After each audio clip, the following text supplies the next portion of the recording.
What's up, my peoples? It is your boy, Hey MG here, and today we're talking about chapter 939 of One Piece. It is just dropped, so let's get it. Now, in chapter 939, we are continuing what we've seen from last chapter, where Komurasaki Hiyori actually continues with her story about her being Hiyori. And Zoro's like, that was really risky that you just did that. It's surprising that you even, everything turned out okay.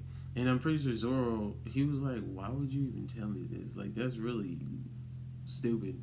But I guess they didn't say anything about it. They really should have, I feel like, I don't know, turned out bad for her, but since it's Zoro, we already know that was going to happen. Or somebody eavesdropped on her and she got in trouble. So, anyway, moving on. She actually was left in the past like we all thought. And she was actually taken care of by, what's his name? Komatsu, the dude who's in jail now. Komatsu is actually a Kappa. So everybody was right when they were saying stuff like the laughter style that we seen and him eating poisoned fish and all this other stuff. So he was actually a Kappa and he had water powers. It makes me wonder, was he actually a mink or is he just I want to say this is a mystical animal that's where they're from, because that I guess that would put another subset of humans, because we already have giants, we already have demon giants, we think, and then that would be fishmen, and then we have the minks. So would there be another subset? Would it be mystical humanoids? That would be an interesting thing that goes on if that's true. But yeah. So a lot of people's theory has just came true. So I'm pretty sure everybody's gonna be hype on YouTube and on Twitter for the week. So that's crazy. We also find out that she already knew that Momo was there. She kind of figured out that Zoro was somebody from the New World that came, and it wasn't a coincidence. And she's trying to get Zoro to heal up so he can feel better before they go off and leave on their journey and everything else. So I guess they kind of laid it flat out there for us. That's who she is, and there was no secrets or no special nothing or nothing like that. So I'm excited for that. And she really seemed like she was really, really missing Momo. She really wanted to see them. So that's a good thing too. And if this is her real personality, that's a real jump. That she literally acts like a little girl. And we also see Toko is actually one of her friends and actually already knew about her being Hiyori in the first place.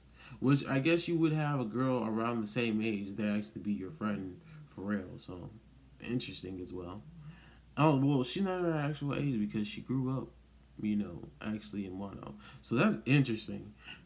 Do you had to wait all those years and you became a prostitute and all that stuff just so you can wait out for your brother or whoever to come back? That's real crazy. That's sad because she went through a lot of stuff. It's just wow, that's insane to me. But that is amazing. Then we move back to one of the prisons and we see people get gathered up because it is all the people with the Kozuki crest tattooed on their foot. Now getting thrown in jail and executed and everything. And, everybody is more or less, frantically going crazy about everybody getting caught up so easily. And how many people there are who actually have the crest on their foot. So makes me wonder how many of those people actually exist in Wano in the first place. Then we move back to them being in the prison and Luffy going ham and beating up everybody.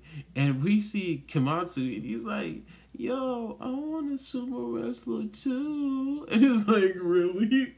Really, you're a grown man. You saying stuff like that? That's funny as hell.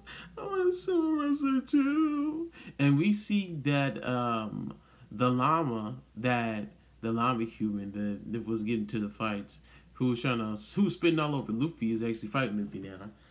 And we see another one that is the Armadillo Man, the Marmadillo. They're actually fighting as well. And he has guns to shoot at Luffy. And Luffy is giving Hyo directions. And Hyo is beating the crap out of these dudes. Like, he has agility and everything, even though he's malnutrition and everything else. Maybe he just didn't feel like he was strong enough to beat them. And if he did get to a point, he would have to fight Queen and all that stuff. So there'd be no point of him running and hiding in the first place. That is crazy to me that Hyo is still that strong and he's still speeding. And Luffy's trying to use his power still and can't. We come to find out that Hyo was the GOAT and he knows how to use this power as well. And he's actually given Luffy a crash course. So the title of this chapter is called the Horse Knows. So it's the Hyo course knows. And I'm just like, that's crazy. Like, he was a GOAT. It makes me wonder, is he really malnutrition? And if Sanji gave him power, will he go back to regular size? What exactly would happen with all that? And does Hyo actually know the Roger Pirates? Did he know Whitebeard? Because Whitebeard has been there before. Was he maybe one of the retainers that went out with Oden in the first place? Anyway, it's just a lot of questions I have, but this was a really, really good hype chapter, bro. You gotta read it. Like the video if you like the video. Comment down below if you have anything to say. And subscribe, because I do videos on One Piece every single week. It is your boy AMG, and anime, manga, and gaming is all that. And I'm out. Peace, people.